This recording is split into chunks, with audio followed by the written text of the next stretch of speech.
បងប្អូនឆ្ងល់ទេពួកចៃ$23ឯឆ្កាត់តប៉ែឆ្កោកនិយាយពីរឿង ICC និយាយពីរឿងផែនទីព្រំដែនប្តឹងតែមេវាអត់ដែលនិយាយទេណាហើយហេតុដូចម្ដេចបានជាមេវាអត់ដែលនិយាយព្រោះទី1មេវាល្ងងអកលស័យវាល្ងងវាអត់ចេះ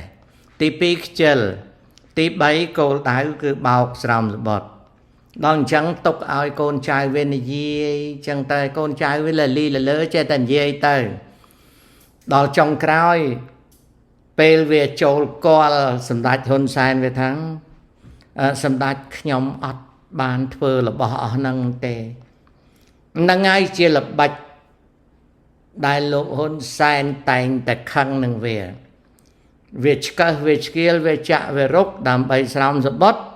ក៏ប៉ុន្តែដល់ពេលវាជួបលោកហ៊ុនសែនវាថាវាអត់បានធ្វើទេណាជំនាន់ចោតហ៊ុនម៉ាណែតថាជាកូនលេដុកធរវាថាអាមួយនៅអាមេរិកកាលីហ្វ័រញ៉ាអ្នកនិយាយក្រោយអានឹងចូលទៅសំទោសលោកហ៊ុនសែនហើយ